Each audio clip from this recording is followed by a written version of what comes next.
So Me Before You is based on the bestseller by Jojo Moyes, who also wrote the screenplay to this movie. It's a romance about a young country girl called Louisa who gets a job as a carer to a guy who's a real high flyer, a city boy, Will Trainer, who is now back living with his parents in the same small town as Louisa because he's been paralysed after an accident. He's now quadriplegic. Louisa is played by Emilia Clarke. Very happy and bubbly and smiley. She's so relentlessly chipper in this. I mean, previously the benchmark for sort of movie smiliness has always been Sally Hawkins in Happy Go Lucky. Yeah. But she makes Sally Hawkins look depressed. Really? She's relentlessly chipper. Will, on the other hand, who's played by Sam Claflin, is frustrated by his new existence, this virtually housebound life that he now leads compared to the action-packed lifestyle he used to have. So here's a clip. This is Lou flirting with Will by talking about Wellington boots. Tell me something. About what? Anything. Well, when I was little, my mum got me a pair of glittery wellies and I refused to take them off. I wore them in bed, in the bath, all summer long. My favourite outfit was the glittery boots and my bumblebee tights. Bumblebee tights. Black and yellow stripes. Oh, dear God. I really, really, really liked having stripy legs.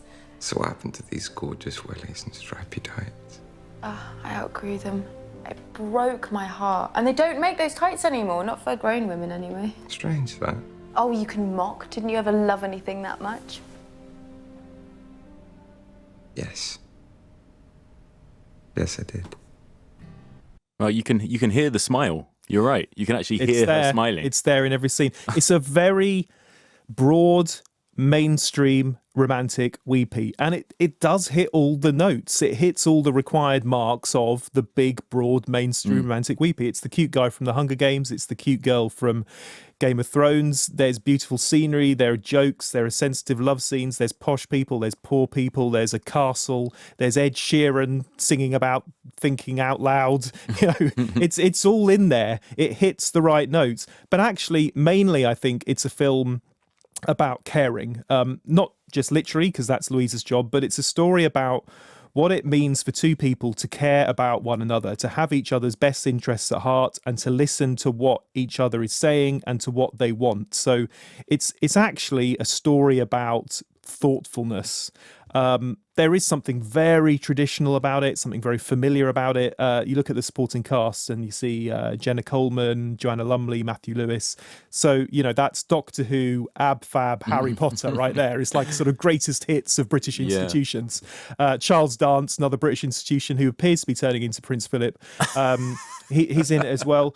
Look, there are things that you could debate about it. You could certainly debate the fact that Will has so much money that the common barriers many disabled people face in his situation just conveniently don't exist. Although I do think it's like that thing when Four Weddings came out many years ago and people said, well, but this guy, Charles, wasn't it, Hugh Grant's character, does he work? How does he get his money? He has no issues like that. And it's a bit like that. It's a fairy tale, ultimately. Sure. It's a romantic fairy tale. So sometimes the sort of the real life issues just aren't there.